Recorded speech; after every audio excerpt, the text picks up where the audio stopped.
it's KJM and it's No Makeup Sunday. I was trying to decide if I was going to do an Instagram Live or a Facebook Live, but I decided to do a Facebook Live since I've only done one before.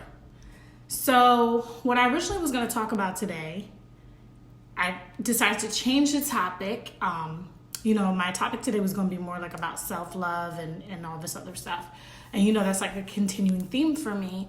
But I literally, hold on, I want to tag at least a friend. Let's see if I can get, sorry. I'm always trying to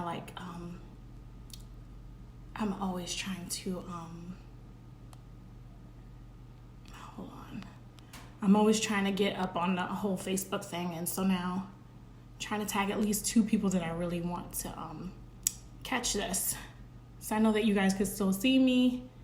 Okay, how do I make this go away? Lord, technology is going to be the death of all of us. Okay, so I don't know what the tagging the friends do, but I hope that my 2 friends are able to tune in. So today I got inspired because everybody was doing the 10-year challenge. And, I posted photos of what Kingston looks like 10 years ago versus now. And, it's all fun and games. And people are attacking the self-year, the 10-year challenge, kind of like in a good way where you're focusing on what you looked like. And I'm sure on deeper issues, since we're about to step into a new decade, everybody's focusing on where they are now in life versus where they were. I have made no bones about it that these last 10 years have kicked my ass. It's Sunday, but I'm about to curse. I'm about to be real. We about to get very, very deep, right?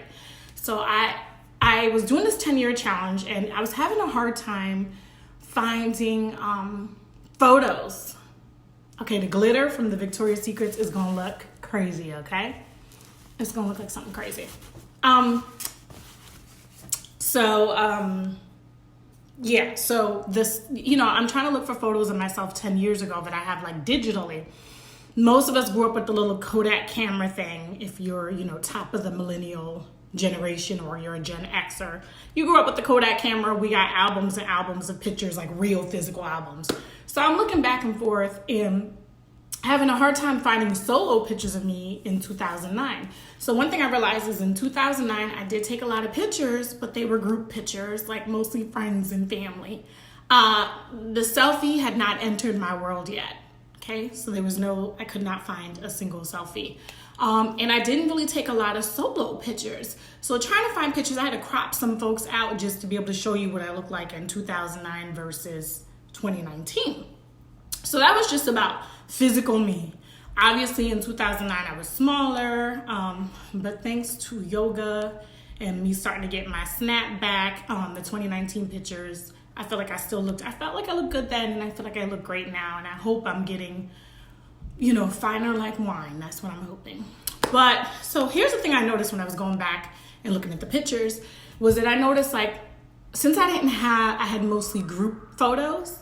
Oh, and by the way, FYI, I'm so sorry. My neighbors got 4 kids, so you may hear them running in the hallway and all over the place, okay? So as I'm looking at the photos, because I don't have a lot of solos, there's a lot of friend pictures, and I noticed the 10-year challenge is even more deeper. I feel like in this last decade, we really need to look at our friendships, our family-ships, our relationships, our romantic relationships. Where were we in 10 years? So I'm going to start from the most important thing. I'm not going to touch family at all because that's just for a whole nother therapy session.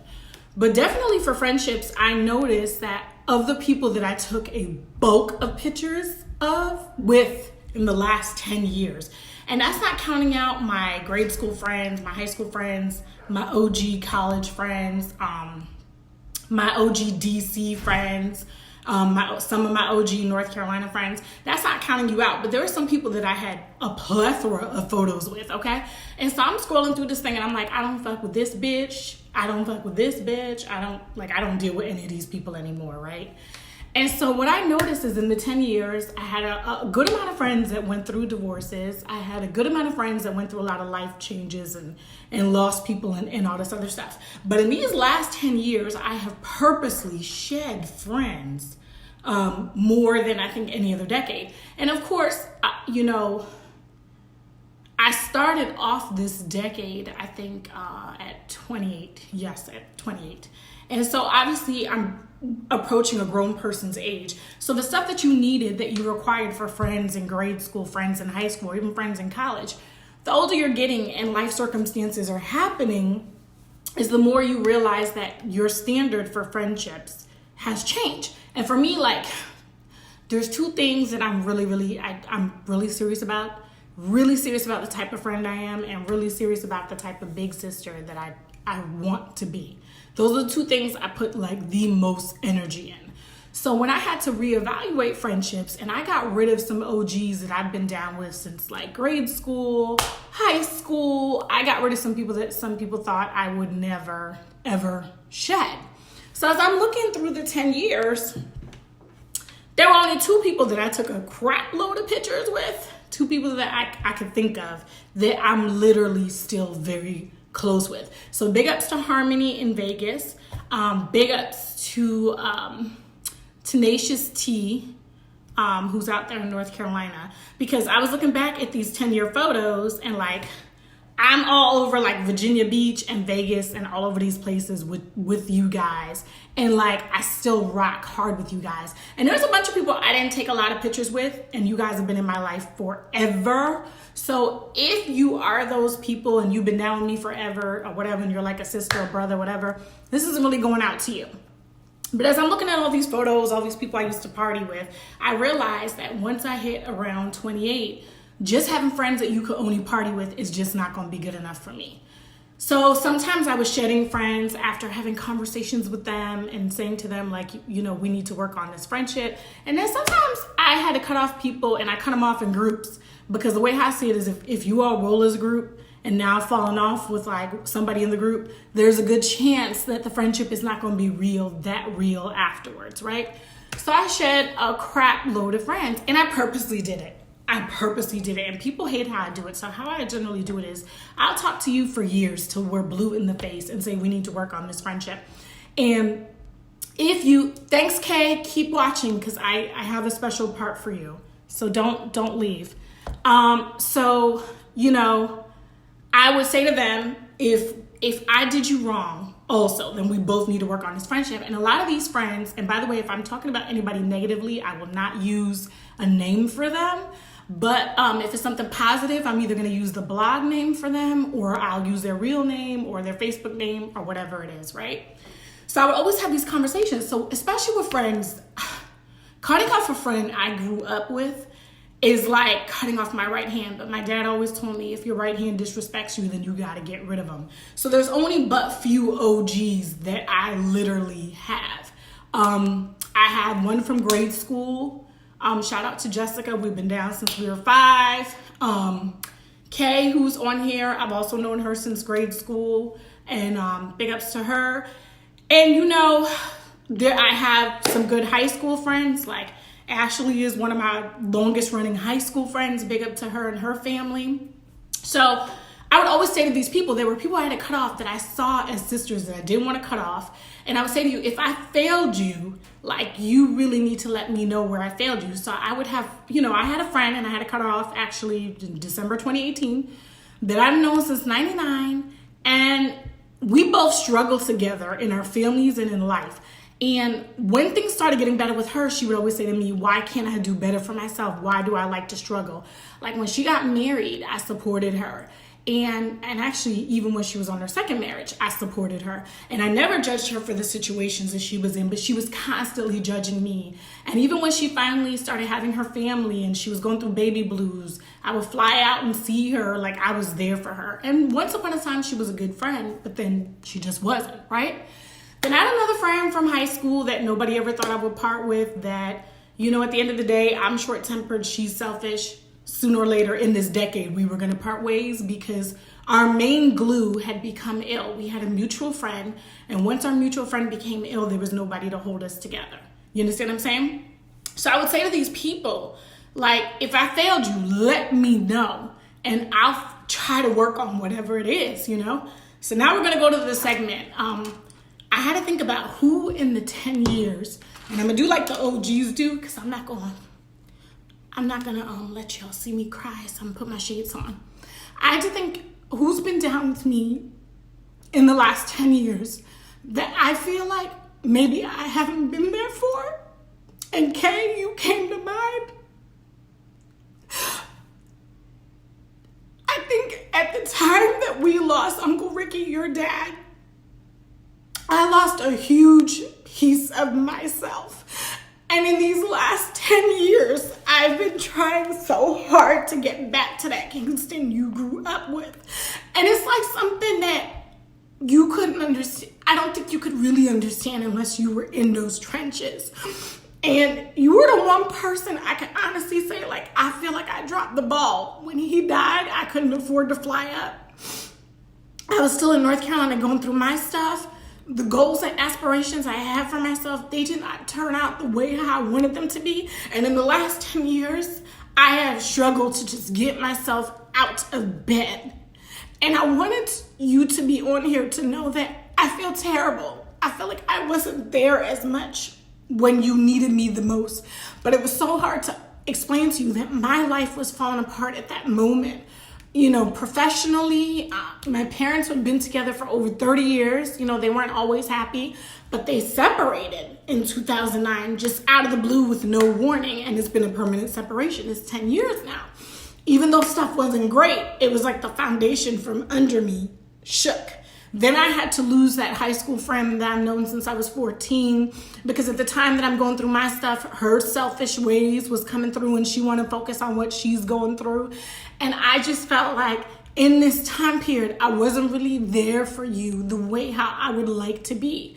And it's like the anniversary of his death, his birthday, that all comes up around the time of my birthday in May. When it's coming up close to my birthday, I try to do it big because it's the time where I'm like, your life is kicking your ass, but you have to get up. The good Lord is giving you another year on life. And you cannot lay in this bed and let everything eat you up. So I wanted to say to you, like, I hope you understand that, like my dad always says, the love is concrete. I'm still going through the stuff that I'm going through. And I know you're going through your stuff. But I definitely felt like I wasn't there the way how I would have wanted to be there during the most difficult time in your life. We're daddy's girls. And you know, it's a very elite, small club of daddy's girls.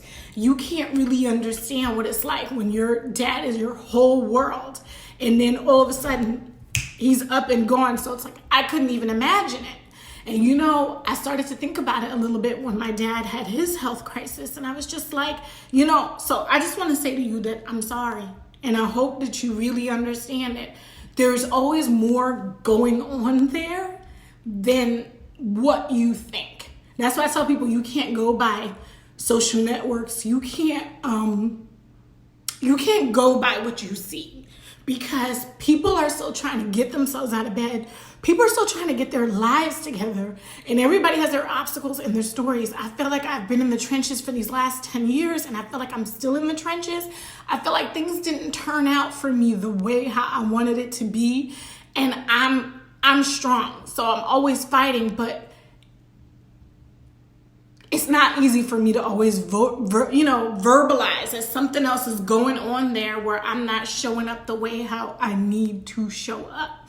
So I really hope that you understand that, because you were the one friend who's like family that I said to myself, I honestly feel like I dropped the ball there. And I dropped the ball because I lost myself in that time period. And it's so hard for you to be there for someone else when you done lost yourself. And to be there on such a grand scale, I don't know what it's like yet to lose a parent. And so, you know, I hope that you could feel the love from afar. I hope you could feel that I want to be with you in those moments, and that Uncle Ricky does matter. You matter. Your family matters to me. And, you know, I'm still trying to get back to a place where I can just feel strong and be strong. And hold on, you're typing something in with these shades. You said, I love you, and I never looked at it that way. Every time I called you, you were there. I know, but I wanted to physically be there. It's hard because the stuff I went through is hard to explain to people because on paper my life looks pretty good. But people don't understand when you riding by yourself, it's not the same. Like I don't have a husband, you know. I have a family, but they have their own stuff going on and we have our own story. You know what I'm saying? So I've had to ride for myself in the trenches for the last 10 years and it's been hard. It's been absolutely hard. Okay, I'm gonna stop crying. That's why I put these shades on because I don't want people to really see. I may keep them on for the rest of the No Makeup Sunday, but I wanted to tag you and your sister to let you guys know that my family is your family and like we love you guys. And honestly, when I was thinking about doing this, it was very last minute, and I was trying to think about a friend that I felt like I just had not been there for. And you came to mind, and I knew I was gonna cry, so I had my shades ready because I don't know, but I'm gonna stop crying. So for those of you watching and not even understand what's happening, what I'm trying to say is in this last 10 years, if you were someone I used to rock with hard, like we were sisters, I love you too. If we were someone that I used to rock hard with and we were like sisters, and this 10 years, you see me getting my ass handed to me and you're asking me silly things. Like I had another friend that, you know, basically comes from money and she would get mad like if I got a lower premium on my health insurance or something like that. And I'm like, you got a husband, you got money. I'm actually struggling. And yes, there were times that friend came through for me. But I think the break of the friendship is I realized she was never going to understand my struggle. You know what I mean? She don't come from where I come from. She doesn't have the family structure that I have. She doesn't know what my life is like. So for everybody in these last 10 years that, you know, and I know I have friends longer than 10. Kay's been around way longer. So for those of you that we've hit the 20-year mark or 20-plus year mark, I'm not really talking to y'all if we're still friends.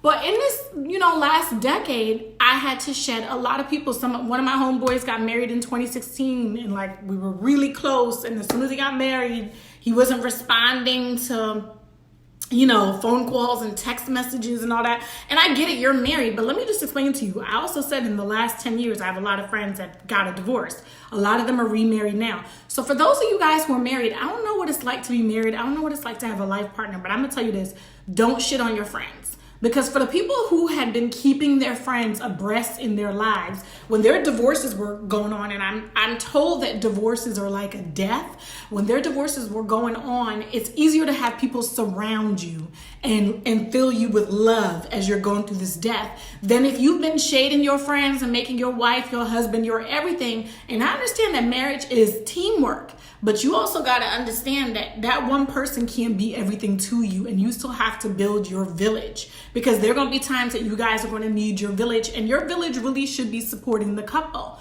So it sucks to cut off people. And another thing Harmony and I talked about, shout out to Harmony in Las Vegas, that we talked about was for the friends that have children.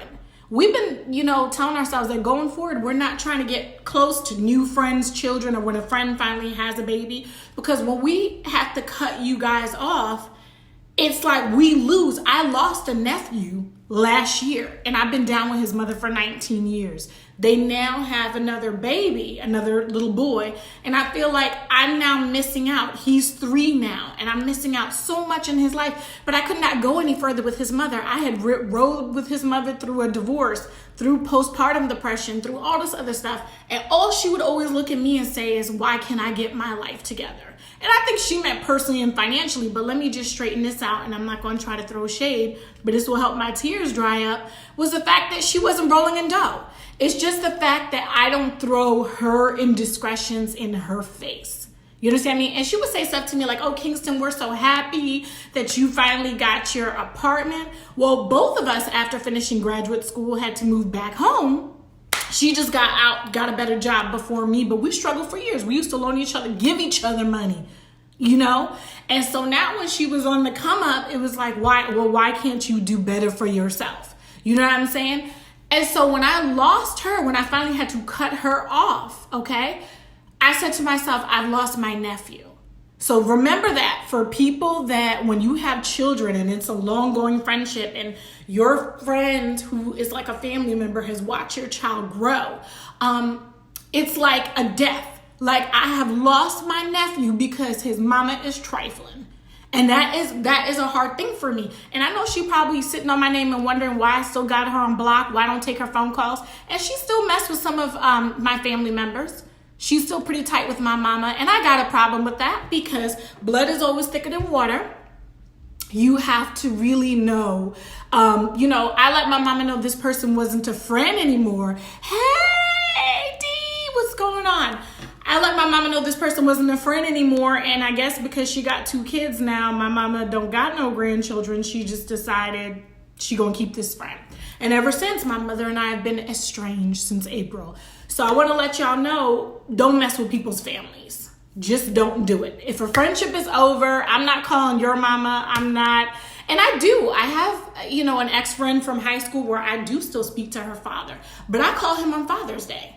Because there were only really 3 fathers growing up that I really actively knew. Her dad, my Uncle Ricky, my dad. You understand what I'm saying? So I do still call him once a year, but I don't be showing up for brunches, birthdays, anniversary parties. That's disrespectful to my ex-friend. That's still her blood daddy. You understand what I'm saying? And blood is always going to be thicker than water. That is very disrespectful. I call once a year because her father is like a second father to me. And my mother had to tell me for years, he's been asking for you and asking for you. And that's the hard thing when you have to cut off people's family, because I still got so much love for her entire family. So in this 10-year challenge, I have been, evaluating friendships. I'm going through the photos and I'm like, wow, I shed a lot of male and female friends in this last 10 years. So big ups to Damika, to Kay, because y'all have been riding with me for longer than 10 years. Kay, we in the 20 plus, hands down. And I appreciate y'all for that. And actually, D is saying it's like breakups with significant others. To me, it's even harder. If we're done, you should be done with my family. I agree. So this is the hard thing. So I'm going through the 10 years, I'm going through the photos, and I'm realizing that some people, and you have to understand, some people may have been a good friend back in the day. Just like you can have a spouse that used to be a good spouse, and then they start getting lazy for many years, and they're no longer that. And so some of y'all are holding on to friends that should have been, what's the word? I don't want to say buried, but some of y'all are holding on to friendships that should have just gone. You cannot let these people say because they've been around for 19 plus years, you should keep them. If they're still working at the friendship and you're working at the friendship, that's fine. But when you reevaluate, if you realize that you're always showing up for them and they're never showing up for you, then you really have to say to yourself, like, what are you doing? And that's what I had to realize. That there are some people that have been around since dirt, and their premises, they've been around since forever, and you have to accept the bullshit that they do. Well, you was once my sister, you not my sister no more.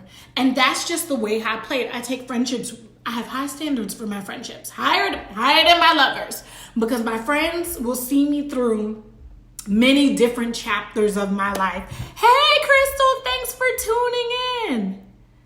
Yes, don't renew the friendship contract. That's very true, Damika. I wanted to say that, and you guys kind of missed the emotional piece of me saying a friendship that I felt like I dropped the ball, and Kay's on here too. But, that's what I would want somebody to do. What I just said to Kay, heartfelt, saying that I felt like I dropped the ball in the last 10 years, and I'm trying to explain it to her why. And even though she showed me love and said she didn't feel like I wasn't there, that's what I would have wanted from some of those friendships, a dialogue. You can't just be around 20 plus years and then expect that how you used to be when we were growing up, that's still going to be good enough for you to be around. Like I said, we're getting too old to just have friends you party with or just have friends you drink with. You need your friends just as much as you need your romantic relationship and your family, because I'm going to tell you right now, no one person can hold you down for every chapter of your life. Your husband or your wife, they're going to need a break. They can't always handle everything. You understand what I'm saying? Your family, they may have some stuff going on. So your best girlfriends, guy friends, whatever, don't forget about us. And then remember, like I said, when you have children, the children are part of the package. And I've told myself from this point on that, I'm not trying to get closer to anyone's children anymore, because it hurt me that I now have a nephew that is 3 going on 4. The last time I spoke to him, we were speaking Spanish together because he's being taught in his preschool. He's being taught Spanish, and I feel like I'm gonna miss like so many moments of his life because I just could not do it any further with his mama. And I'm gonna be real, his mama once was a very good friend to me, but we got a divorce. And I have been talking to her for years. She may feel like I cut her off out of the blue, and it was right before Christmas. And I know she probably thought that was tacky, but I've been talking to her for years, and I realized no real friend is gonna say to you, why can't you do better for yourself when you out there, I work very hard, you out there busting your tail, and or why can't you have a relationship like this, or why can't you whatever. She done been divorced already. And I never judged her for those situations. What I did was I held her hands. When she had her first child, she went through a lot, and I sent my mama to where she was because my mother's a nurse. And she had been in the hospital for most of her pregnancy. I sent my mama, and how you treat me is by holding on to my mama when I done told you me and my family are done with you. You understand what I'm saying? Disrespectful. So I hope with you guys going through your 10-year challenge that you're evaluating your friendships and not just the way how you look, your inner and outer. And I feel like a lot of us are self-evaluating, but don't forget to look around at the people you got in your circle. And really look and still see if they're doing the work. And also ask yourself if you're doing the work. You know what I'm saying? And who you think you failed. And if you feel like you failed somebody, you give them an apology. Maybe it doesn't have to be a public one like I just did. But you give them an apology and you open up your heart. Okay, that was the deep segment of this No Makeup Sunday. I don't want to cry no more through this thing. So let's go on to the lovers. So in the 10-year challenge thing, now I don't post lovers on Facebook, okay? I don't. And if I do, I post them as friends. But I'm going to tell you right now, there are some guys out there that if they slept with a girl and then now they're in a serious relationship or they're married, they don't want to keep in touch with the girl. And I'm usually cool with everybody. But let me tell you something. If I didn't love you and I only love 2 people, it's almost like I didn't sleep with you. You understand what I'm saying? Like, if I didn't love you, I could see you at the Costco or the Trader Joe's or the Food Lion and still say hi to you and not want you. So some of these men be tripping. So for me, I understand if there's something in your relationship, maybe they don't want you to keep in touch with an ex, and that's fine. That's a conversation to be had. But there was, one friend that I kind of lost, and I was seeing him my last year in North Carolina. And to me and T, we slept together, but to me, I just thought he was a cool person. He ended up going overseas. I tried to hold on to that friendship as long as possible. And not to get with him, I have a lot of male friends. I can have friendships with men. So if I slept with you in this last 10 years or whatever it is, if I didn't love you, and like I said, I only love 2 people, Julio and the X Factor, if I didn't love you, it's kind of like you didn't exist. It's like the pussy been rejuvenated. I didn't even need to have a surgery for that to happen. It's like, boop, you've been disappeared. You know what I mean? So in my 10 years lovers challenge, I really didn't have much to say. You know what I mean? Except you fell out of love with one guy, fell in love with another, and, had a few in-betweens. The one thing I stopped doing in this decade was trying to replace one guy with the next. It just doesn't work. So old me used to be like, if we break up on Friday at 3 p.m., by 6 p.m. I got me a new date because I always have a boyfriend number 2.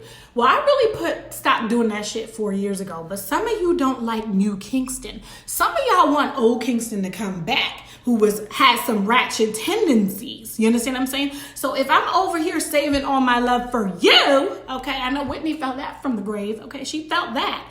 Don't let me go back to the old Kingston where I got my side dude on dial. And I stopped doing that stuff for myself. Because I'm like, you know what? Bad girls are either born or made. I was definitely born, okay? And I started to tell myself, you know what? You can't replace one guy with an ex. You can't replace one penis with an ex. You could try. You understand me? But if you actually love somebody, playing those games is dangerous. Now, if you don't love neither one, go ahead, take your pill, pack your condoms, do what you gotta do. But, I stopped playing those games. But every time I try to namaste and work on myself, some of y'all want old Kingston to come back. And I'm telling you, I don't want to be that chick no more. Because I long distance drive. I'm always traveling. And don't let it be that I'm maturing. I'm a mature 38 that you think nobody don't want me. Let me just tell you something. My pussy popping is still good. You understand what I'm saying? Still good, okay? I got to keep people on full block. And I don't want to be ignorant, but if you're watching this and you playing yourself, and if it doesn't even have to do with me and you're doing this to another woman, don't let her revert back to her old self, okay?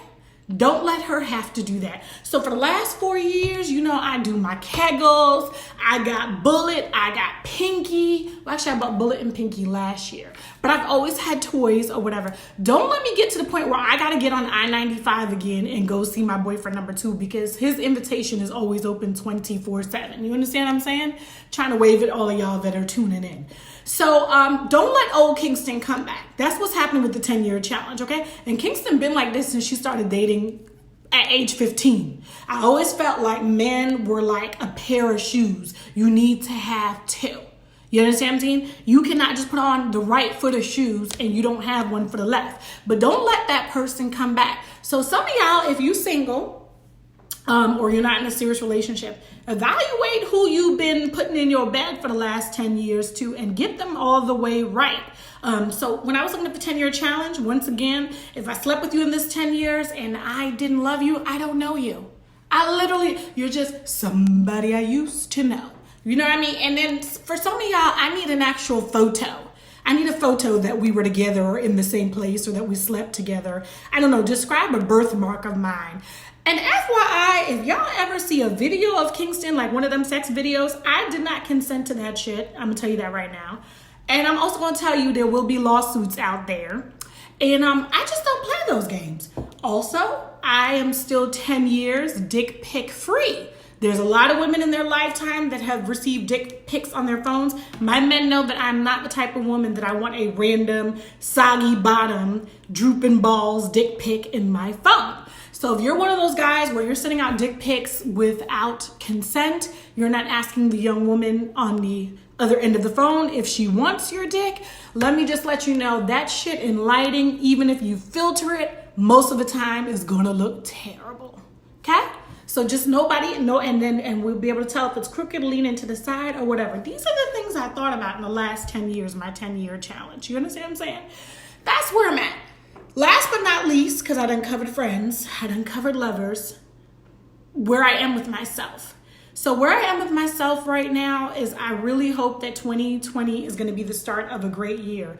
I've started to fast a little bit, which is something I usually do in Lent, but this is a different kind of fasting where I feel like I'm entering a time period of change.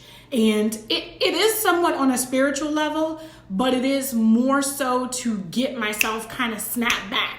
Because I told you in this last 10 years, I felt like I lost Kingston and I want to move forward in the next decade feeling like I found her. She's here. She's thriving. I don't want to just be surviving anymore. So I've been still doing my yoga, still, trying to get deeper and deeper into meditation. I just started fasting on Thursday. And for those of you who are thinking about doing that, definitely see your primary physician, read up on it, research. I'm trying it out. If it doesn't really work for my body, then I will know that it's not really the thing to do. And it's not something I'm going to be doing forever. But I've always heard people say when you're turning another page, sometimes fasting is the thing to do. So, and there's different ways to fast. There's dietary restrictions. There are periods of time where you're just not eating and you're just meditating and praying. And I'm drinking a lot of water. But I recently had to make a small career decision. And so where I'm currently working, I'm surrounded by enemies. And when I say enemies, huge enemies. But I remember that who God bless, no man curse. So the day I started that particular position was the day I unexpectedly started to fast and decided that this was going to be the thing, because I needed to let the Lord know that I am serious about moving forward, and I'm serious about not letting my enemies take hold of me, and I'm serious about not letting ex-friends that don't mean well, be in my life. And if you are an ex-lover that don't mean well, I once had a guy say he always hoped that I would fall off. I'm not falling off. Kingston's still here. She's still a bad one. You understand what I'm saying? So that's what I'm doing right now. Didn't expect to make this about the 10-year challenge. Didn't expect to cry. Didn't expect to talk about any of that stuff. But if something hits me hard, I'm gonna express it. So you guys, write in and let me know where you are with your 10-year challenge. Don't let it just be about your physical appearance. What's happening on the inside? What does your circle look like? And don't be afraid to shed that friend that used to be a good friend, or sometimes they were never a good friend. Because the one from high school was never a good friend. It's just, I have loved her like a sister for so long that I used to be like, that's just her. But like I said, when I stepped into this decade, that was no longer going to be a thing. You understand what I'm saying? And I told these people, if I'm not being a good friend to you, let me know. That means we both need to work on it. And their response would be like, you're always there for me. Well, if you're saying I'm always there for you, why can't I say that you're there for me? And I don't need people to physically be there. Sometimes just sending a text message. You understand what I'm saying? When my dad was battling cancer, the friend that I said that I've seen through a divorce and I've seen through postpartum and all that stuff, she could barely text. And I understand that at the time period, she had a new baby and there was a lot going on. But come on, you had to wipe your ass at some point. You could send a text message. You surely could text me by saying that I wasn't where you thought I should be. You surely could text me and say, you are so proud that I got my own apartment. Well, bitch, I'm on my 7th one. You understand what I'm saying? I've been a grown woman for a minute. And I'm so happy that you and your husband are so proud of me. And that's why you got cut off. And I was like one of your 2 real friends. You understand what I mean? Some people just know how to be on the surface and they can only have on the surface friends because they want to pretend like they're always perfect. You're not going to get perfection from me. That's just not even a thing. You understand what I'm saying? And I'm sure you do miss me because I was a real one to you. And I'm going to toot my horn. I was a real one to you. And there once was a time when you held me down, but you fell off. And in the last 4 or 5 years, I was like, you know what? We're not taking this mess into the next decade. Anyway, guys, I don't know how long this video was. I hope that you guys tune in from the very beginning. Tanisha, definitely tune in from the beginning because the message I had for you and your family was from the beginning. Thank you guys so much for tuning in to today's No Makeup Sunday. I am going to try to share it on my other social networks so that people can also watch it. Thank you for supporting Kingston Expressions and supporting me. Kay, thank you for showing me so much love with everything that I have said to you, because honestly, I just always felt like I dropped the ball there. And I was like, I really hope that she knows that, like, I love her. I love her. And I know that we all have our struggles. And for anybody out there where you feel like life is just kicking you in the butt and you're trying to get up out of bed, you know what? Sometimes just try to explain that to the people that are in your circle the best you can so that they understand it's not that you don't want to show up for them, but sometimes your stuff is so heavy. And I always say to people, if you haven't been taking care of yourself, you have nothing to give other people. And that's the thing. That's the way how I felt, is that I dropped the ball. I didn't have anything to give myself, and I felt like I wasn't there the way how I should have been. I love you guys, and thank you so much for tuning in. And y'all let me know either publicly or privately what some of your thoughts are on today's No Makeup Sunday. If you're just tuning in, please watch it from the beginning. It's one of the most emotional ones I've ever had. And thank you guys once again for your love and support. And hopefully I will figure out how to save this thing and share it in other places. Love you guys. All right. And thank you so much for being my sisters in the struggle and my sisters on the sunny days when stuff is good. And, we gonna make it. All right. Peace.